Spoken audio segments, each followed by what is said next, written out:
guys, Swampfox Mike here again, and this is my third and last video on shooting with a red dot on your pistol. Mash those like and subscribe buttons, let's get started. In the first video, I talked about the advantages of using a pistol dot and I addressed some of the perceived disadvantages. In the second video, I discussed footprints and fitment, adapter plate systems, and mounting solutions. This video is about which Swampfox pistol dot is right for you and the kind of shooting that you're doing.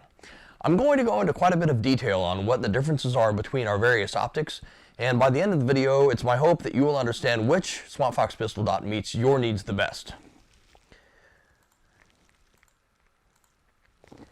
The first optic that I'm going to cover is our oldest one, the Kingslayer. Now, obviously, we're history buffs, and we like to give our products names that are inspired by the American Revolution. That's where Kingslayer comes from the idea of America getting rid of the whole concept of rule by a king forever. But it is still fun when people ask if we really like Game of Thrones or if I play a lot of multiplayer Call of Duty. I'm actually a Star Wars Squadrons guy right now. Kingslayer was our first generation dot sight. It's made of 6061 aluminum and it comes in 3 reticles. You can get either a 3 MOA red dot only, a red circle dot, or my personal favorite, the green circle dot. That looks like this.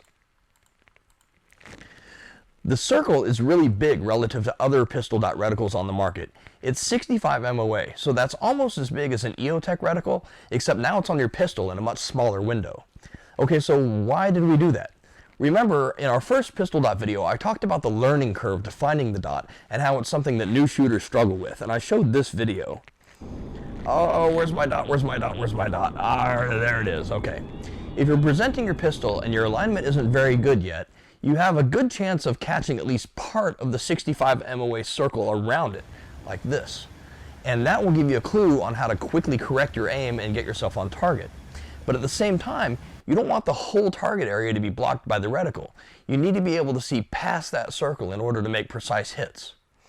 Kingslayer is the only pistol dot that we make that offers circle dot reticles or a green illumination option, and that's an emitter thing. All of the other optics I'm going to cover in this video are 3 MOA red dot only, and that's not going to change in the near future. Kingslayer is also great on long guns too. I keep my personal green circle dot on Old Stumpy, my short-barreled 870. It's great for competition, home defense, training guns, and range queens, and for hunting. It holds up just fine to harsh recoil like on that 870, and in fact, here's one that Kat Ainsworth put on her Desert Eagle to go blast turkeys with. Happy Thanksgiving. However, I do not recommend Kingslayer for everyday carry use. The battery life on them just isn't up to par for everyday carry, and to save the battery life that it does have, Kingslayer has a 4-hour auto shut-off, meaning that if you go 4 hours without pushing a brightness button, it's just going to shut itself off to save battery life. That isn't a deal breaker for the other types of shooting that I listed, but for everyday carry, waking up your optic every 4 hours would be a real headache. So if you're going to be carrying a pistol all day, every day, we recommend you step your game up to Liberty. So Liberty is our next generation optic, made from 7075 aluminum and hard coat anodized. So it's made out of the same stuff and with the same finish as an AR-15 receiver. We invested heavily in emitter technology that gave us a real boost in battery life to a full year on these. This is the same class of emitter that other companies will claim lasts 50,000 hours, but if you read the fine print, that's the battery life you get at setting 3 or 4, which is pretty dim. Honestly, don't know anyone who's carrying around their dot all day at setting 3. We carry our optics daylight bright when we carry our guns, and we figure our customers probably will too, so we're keeping it real with you guys when it comes to battery life on these. Instead of having Kingslayer's 4-hour auto shut-off, Liberty features motion sensing shake and wake technology, and that helps save its battery life. After 4 minutes without sensing any movement, the dot will shut off, and then any slight movement at all will wake it up to the previous brightness setting. Now, every once in a while we get inquiries about, hey, how sensitive is this thing? Do I need to jerk my gun out of the holster really fast to wake it up? Actually, if it's on your body, just the fact that you're breathing at all will help keep it awake. Here's a demonstration of the sensitivity of the shake and wake system, and I think this gets the point across. This is my workbench at home here.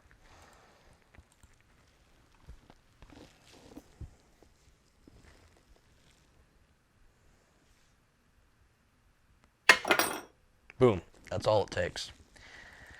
So in my first video, I showed this picture of a pistol.sight picture at 50 yards. And a couple of guys emailed us and commented and said, hey, that's not realistic. Nobody's taking pistol shots at 50 yards. You're just trying to come up with excuses why iron sights aren't good enough. So let me stop here and I'm going to address that real quick. I mean, if you want to, you can decide that the ability to shoot a pistol past 30 feet is not important to you, and that's your call. But I did claim in my first video that a 3 MOA red dot can provide an accuracy boost as distance increases. So let me back myself up and demonstrate that. Here I am last weekend at my local range, and it doesn't have steel targets at 50 yards, but it does have a steel torso at 100 yards, so why not just double down? I braced up against a metal pole, and let's see how I did. Go.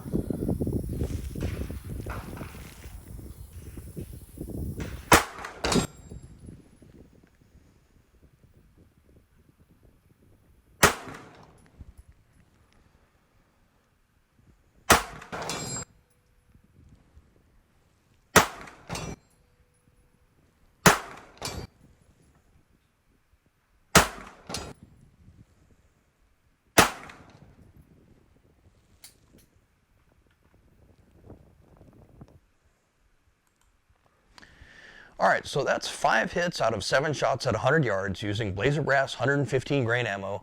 That's my Glock 26 carry gun. That's a factory barrel. It's not even a match grade gun like my SIG 320 is. We did boost the sound of the impact on the plates because it's really hard to hear unless you crank your volume way up.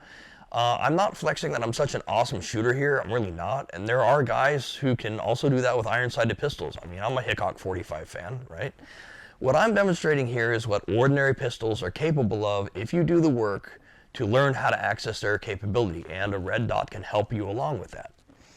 I recommend Liberty for concealed carry because it gives me a full-size, clear window without a lot of blue tint to it, but it doesn't hurt my ability to conceal the gun, and it doesn't affect the comfort level of carrying the gun.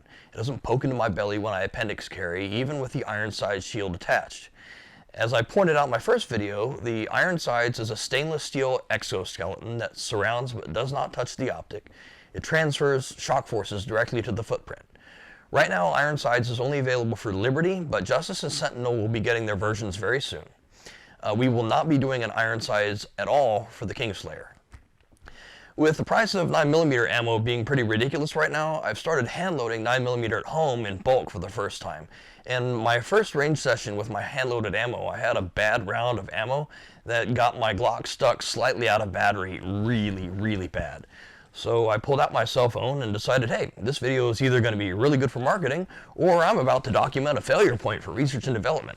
So this is a video of iron sights in action in a real-life situation. Have a reloading problem of some kind. Gun stuck out of battery and I cannot rack it, so iron sights shield to the rescue. There it goes. Haha. Yeah. So I wiped some splinters off the iron sights and just kept shooting, and it held 0. In fact, the 100-yard video I just showed you was taken a couple weeks later with no adjustments made to the optic at all. So for everyday concealed carry using the RMR footprint, Liberty plus iron sights is what I use, and it's what I recommend. Now, for a competition or an open carry situation where you don't have to hide your pistol, I recommend Justice.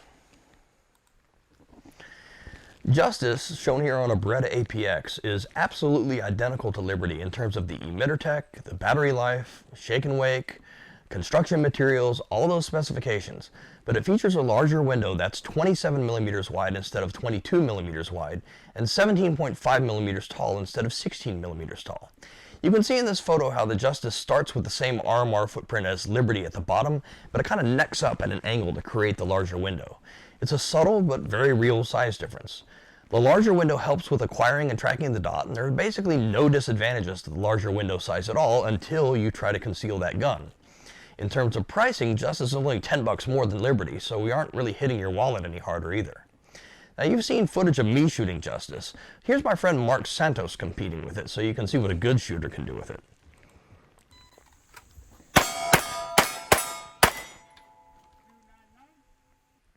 Yeah, so Mark doesn't suck at this, and that's why he's on the action shooting team for the US Navy. Thanks, Mark. You're my favorite squid. Finally, I want to talk about Sentinel. Sentinel, our smallest pistol dot, it fits the Shield RMS footprint, and it features a 16mm tall by 16mm wide window. That's our smallest window, but it's still the same size as an Aimpoint Acro, so it's very usable. And we needed this optic to be super small so it wouldn't overhang the sides on single stack guns like Glock 43, Glock 48, and this P365 XL. These are all concealed carry pistols, and that's all that Sentinel's for. Concealed carry is pretty much the only application for these tiny little dots. I've covered Sentinel in detail in my last video, so today I'm just going to address the big question: do you want the automatic brightness adjust or the manual brightness adjust? Sentinel M for manual works just like Liberty and Justice. The programming is exactly the same. Brightness levels are adjusted via push buttons. Sentinel has brightness up on the left and brightness down on the right. And you can manually turn Sentinel M off by holding down the brightness down button for 3 seconds. Just like Liberty and Justice, you also get the shake and wake motion sensing illumination technology. It works exactly the same way, same sensitivity and everything. So, when do you want to use Sentinel M for everyday carry? When you have a favorite brightness level that you generally want to stick with, and when you're very picky about your brightness levels in general. If you just want a consistent dot brightness all the time, no matter what, you find yourself shooting in the same lighting conditions over and over again. For example, you always go to the same indoor shooting range and they always have the same lights turned on in there, and you want to tune that dot brightness perfectly for that indoor range lighting, then Sentinel M is definitely the way for you to go. Sentinel A is different than any other dot we make right now. The ambient light sensor is located on the left side, and it adjusts brightness instantly based upon the amount of light hitting it at any given moment. We bias the dot to be a little bit brighter than necessary at all times. If you don't like that, you can blame me. It was pretty much my idea. I would rather have the dot be a bit too bright than a bit too dim. What are the advantages of Sentinel A? Why did we bother to develop this variant? Well, the first advantage, the biggest advantage for me, is simplicity. When we were developing these, we talked to real concealed carry guys about what their biggest worries were regarding carrying with a dot. And one of the things that was mentioned repeatedly was complexity. There's just too much to go wrong. There's too many different modes. There's this tilt switch motion sensing thing hidden in there, and they just don't trust it all. And the biggest worry, the biggest fear is that you're going to have to draw this thing in a true emergency to save your life, and the dot won't be there because you forgot to turn the scope on, or your button was pressed accidentally because you leaned against a table or something earlier in the day, or the dot will be the wrong brightness setting for that situation that you're in. That's the fear that Sentinel A is meant to address. Sentinel A is extremely simple. There are no manual controls at all. There's no way to shut it off. There's no shake and wake. You install the battery in the bottom of this thing and it stays on for 2 years straight. It adjusts instantly.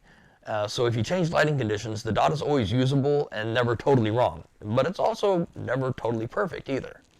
You never have to worry that you've accidentally shut it off because it literally cannot be shut off. For me, I prefer the peace of mind that the automatic version gives because I'm not super picky about dot brightness level. As long as I can see it and quickly pick it up, I'm pretty happy. And that simplicity really appeals to me. Now here's a side-by-side comparison of Sentinel M and Sentinel A next to each other in the real world at a local Houston gas station. Okay, I'm underneath the light at my local sketchy gas station in the middle of the night. Sentinel A is on the left and Sentinel M is duct taped to this box on the right.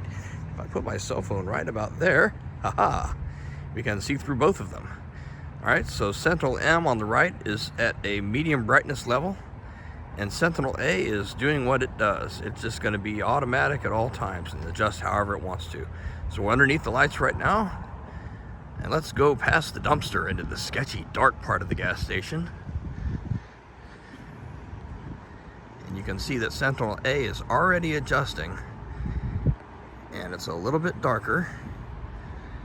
Sentinel M is getting a bit of glare because it's too bright for the ambient light. Still usable. Alright, now here's the really sketchy, dark part of the gas station. As you can see, Sentinel A is now a much finer point of aim. It's still easy to find, but it's not blooming and obscuring the target area like the manual version would. Are both of them usable? Absolutely. Which one is right for you? Only you can decide. Now, In that video, I had my manual Sentinel set to setting 4, which isn't daylight bright at all. So if you had it at setting 4 while you were getting gas at nighttime, you would want to mash the brightness up button the next day. And if you forgot to do that, your dot would not be daylight bright.